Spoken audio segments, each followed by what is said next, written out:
No.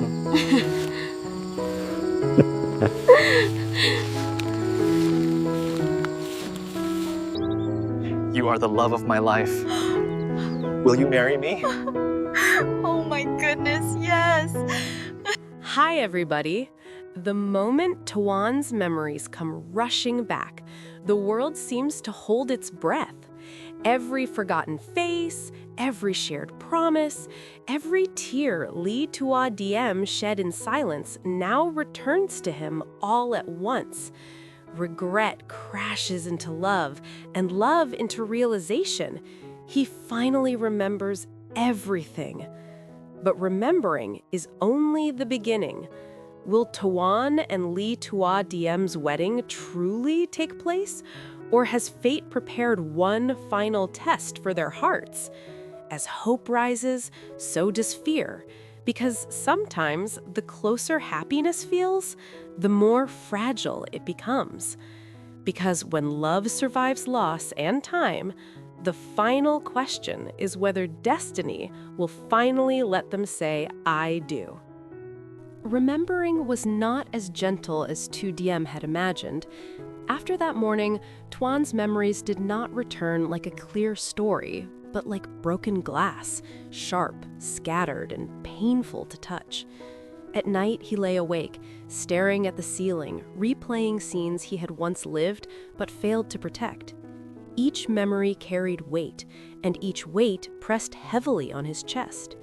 He remembered the days she had waited for him after work, pretending not to be tired. He remembered promises spoken too easily, believing there would always be time. And now he remembered the months she had spent beside him while he looked at her like a stranger. "You should have left," he said one evening, his voice low. Diem paused while folding his jacket. "Left where?" she asked softly. "A life where you didn't have to beg for money," he said, not daring to meet her eyes. "A life where you didn't borrow $10,000 just to keep me breathing." The words hung in the air, heavy and unforgiving. Diem sat down across from him. "You didn't do it for you to feel guilty," she said. "I did it because I love you. That's what scares me, because love shouldn't cost you everything." Outside, a neighbor argued with her child over homework. Somewhere down the street, a motorbike stalled and sputtered back to life. Ordinary sounds of life continued, indifferent to the storm inside that small room. The next day, people began to talk. The doctor smiled and said, "You're recovering well." A nurse teased, "Your girlfriend never left your side." Even a distant relative asked casually, "So, when's the wedding?" Diem laughed politely, but inside, her heart tightened. Toan noticed. That night, he finally spoke what had been growing inside him. "If we get married now," he said slowly, "will it be because we want to or because we owe each other?" Diem looked at him for a long time. "I don't want a wedding built on pity," she answered. "I want a life built on choice." Silence followed, not cold, but honest. For the first time since his memory returned, Toan understood something deeper than the past. Remembering was not the same as being ready. Love, real love, was not proven by vows spoken too soon, but by the courage to face the truth together. And somewhere between guilt and hope, the question remained unanswered, growing quietly with each passing day. Some evenings feel longer than others, not because of time, but because of what remains unsaid. After Toan was discharged from the hospital, life slowly returned to its familiar rhythm. Morning light filled the small rented room. Diem cooked simple meals. Toan learned, once again, how to exist beside her, not as a patient, not as a man who owed his life to someone, but as himself. Yet something invisible stood between them. One afternoon, Diem caught him staring at a wedding poster pasted on a shop wall across the street. A smiling couple, red decorations, a promise of forever. "You're thinking about it again," she said gently. To be honest, Toan replied, I'm afraid of it. That surprised her. Afraid of marriage? She asked. Afraid of failing you, he said. Afraid that one day you'll wake up and realize you married me because you felt responsible. The words were quiet, but they echoed loudly. Diem walked to the window. Outside, a woman scolded her husband for forgetting to buy vegetables. A child cried over a broken toy. Life was imperfect, noisy, unfinished, real. You know, she said slowly, I used to imagine our wedding all the time. I imagined the dress, the guests, the photos. But when you got sick, all I wanted was to hear you say my name again. Toan swallowed hard. I don't need a wedding to prove love, she continued. But I also don't want to be someone you stay with because you're afraid to lose me. That night, Toan went out alone. He walked through streets filled with ordinary people, men closing shops, couples arguing softly, elders sitting on plastic chairs watching the world pass by. He realized love did not live only in grand ceremonies. It lived in shared exhaustion, in patience, in choosing each other, even when fear whispered louder than hope. When he returned, Diem was half asleep on the couch. I've made a decision, he said quietly. She opened her eyes, heart racing. What decision?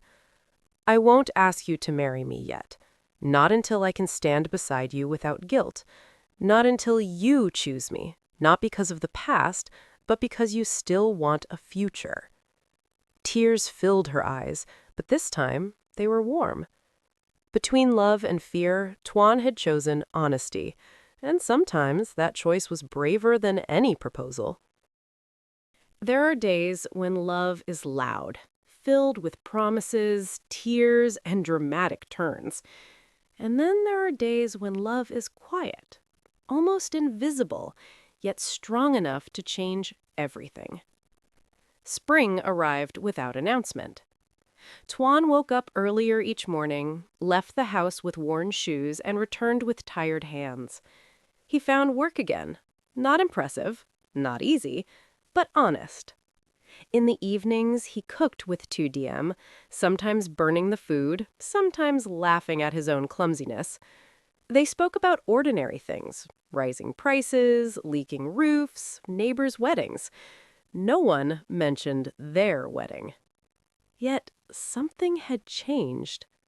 One evening, Diem came home to find a small envelope on the table. Inside was a handwritten note and a bank receipt. I paid back the first part, Toan said quietly, standing behind her. It's not much, but it's mine. Diem held the paper, her hands trembling, not from shock, but from understanding.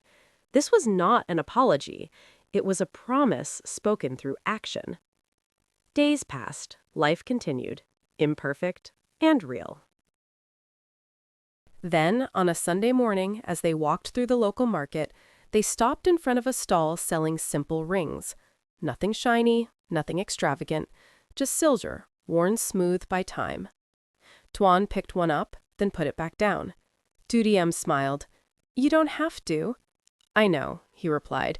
Then he looked at her, not with urgency, not with guilt, but with calm certainty.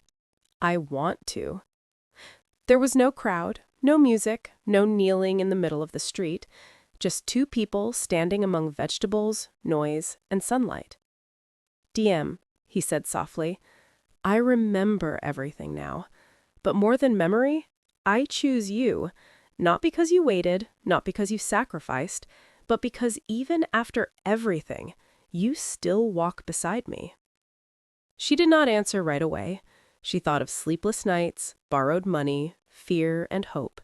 Then she thought of mornings like this, simple, warm, real. Yes, she said. Their wedding, months later, was small, no grand speeches, no luxury. But when Toan held Diem's hand, there was no doubt in his eyes. Memory had returned. Love had matured. And this time, the choice to stay was made, freely, fully, and forever. This story reminds us that love is not proven by grand promises or perfect memories, but by patience, responsibility, and choice. Memory can fade, and life can change without warning. When Toan lost his memories, what remained was not the past they shared, but the present Diem chose to endure. She stayed not because she was certain of the outcome, but because love sometimes means standing beside someone even when nothing is guaranteed.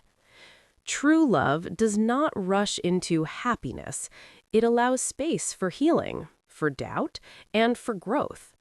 Toan did not regain dignity by remembering alone, but by taking responsibility, working again, repaying debt, and choosing to Diem without guilt or obligation.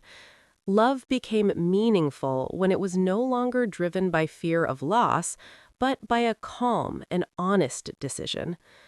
The lesson is simple, yet profound. Love is not about how much you sacrifice, but whether you are willing to grow together after the sacrifice. Marriage is not a reward for endurance. It is a choice made when two people are ready to walk forward as equals. In everyday life, love often hides in quiet actions, staying, waiting, forgiving, and choosing again, especially when it would be easier to walk away.